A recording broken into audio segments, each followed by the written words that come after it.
Selamat sore bosku, semoga dalam keadaan sehat, sukacita, tetap dijauhkan dari sakit penyakit, dijauhkan dari virus-virus corona yang sedang merajalela di negara kita ini bosku. Oke, kita sama-sama berdoa agar virus ini jangan sampai ulang tahun di negara yang kita cintai ini bosku ya. Segera dia pergi dan pendek umurnya.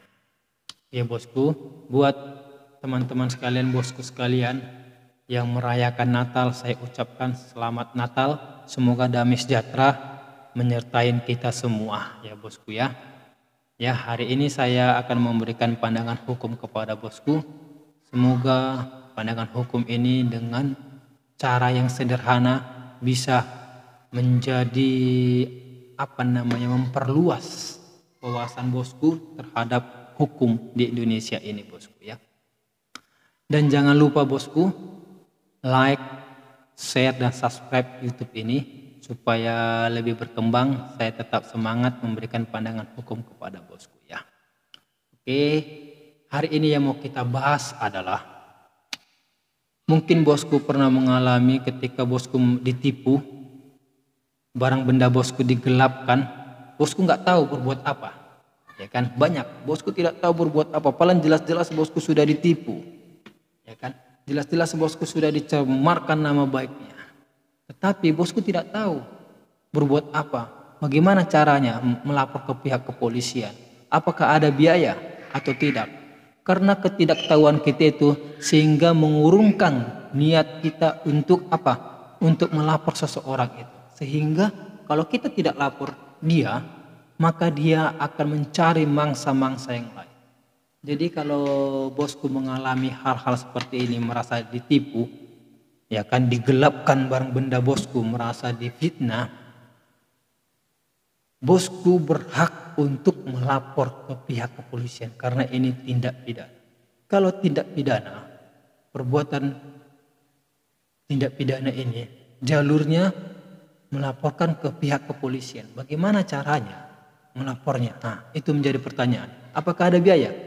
Itu juga menjadi pertanyaan. Tekniknya begini, ketika bosku ketika bosku merasa ditipu atau barang benda bosku digelapkan, datang ke kantor polisi. Datang ke kantor polisi untuk membuat laporan. Kan? Ini bosku datang ke kantor polisi. Nanti bosku akan diarahkan ke SPKT, Sentral Pelayanan Kepolisian Terpadu. Disitulah bosku akan dilayani Pak Polisi. Bosku akan diminta untuk menceritakan kronologis permasalahan yang bosku alami. Disitulah nanti pihak kepolisian meminta bukti-bukti dan saksi-saksi melihat. Jangan lupa sebelum ke kantor polisi tersebut untuk membuat laporan, bosku harus mempersiapkan bukti-buktinya bosku. Mempersiapkan saksi-saksinya kalau ada. Disitulah pihak kepolisian akan melihat ini masuk tidak unsur pidana, masuk tidak, atau ini jalurnya perdata. Kalau masuk unsur pidana, maka laporan bosku itu akan diterima. Ya kan?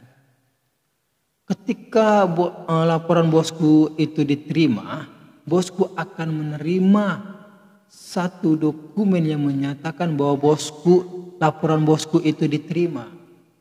Ketika laporan bosku itu sudah diterima, ya kan, di situ bisa langsung bosku diperiksa menjadi saksi pelapor, bisa langsung dijadikan di BAP untuk jadi saksi pelapor, dan saksi-saksi yang lain juga bisa pada saat itu saat bosku melapor bisa langsung diperiksa. Dan bisa juga bosku disuruh pulang dulu, nanti bosku akan dipanggil. Ya kan, nanti datang surat panggilan ke rumah dari pihak kepolisian. Dalam hal ini penyidik akan memanggil bosku untuk diperiksa. Contohnya lah, saya merasa saya ditipu, uang saya tidak dikembalikan, saya merasa ditipu. Saya datang ke kantor polisi, seperti saya katakan tadi, saya diarahkan ke SPKT, Sentra Pelayanan Kepolisian Terpadu. Saya membawa dokumen-dokumen saya dan saksi-saksi saya.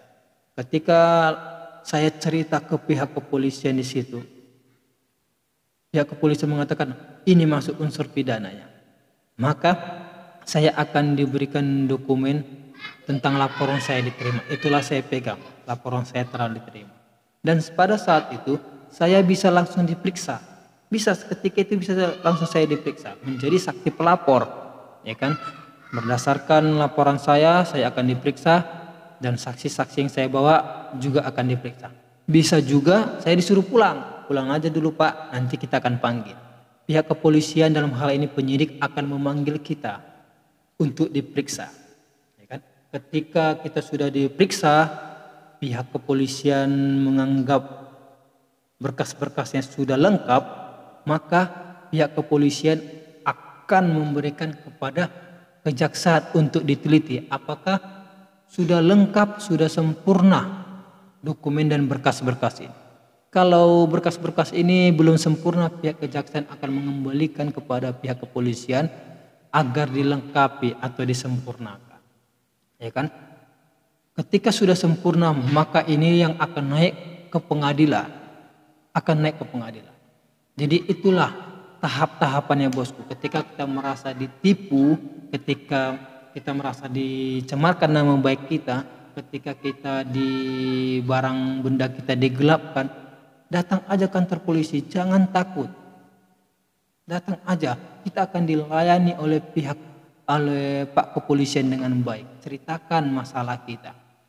Tetapi kalau unsurnya tidak masuk ke pidana bosku, maka pihak kepolisian tersebut akan menyarankan kita untuk menempuh jalur perdata. Disitulah di konsultasi itulah polisi akan menilai ini masuk pidana atau perdata. Kalau masuk pidana, laporan kita diterima, bukti laporan kita diterima akan diberikan ke kita. Setelah laporan kita diterima, maka kita akan diperiksa, saksi-saksi kita akan diperiksa, dan orang yang kita laporkan itu akan dipanggil juga bosku. Orang itu akan dipanggil juga untuk diperiksa. Kalau sudah lengkap, maka berkas kita ini akan diserahkan kepada kejaksaan.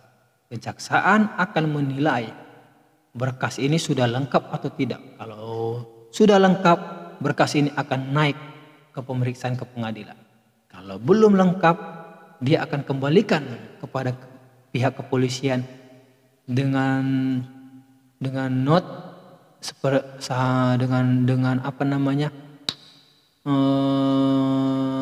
untuk diminta agar dilengkapi, ya kan? Itulah. Dan pertanyaan selanjutnya, apakah ada biaya? Tidak ada bosku, gratis. Tidak ada biayanya, gratis.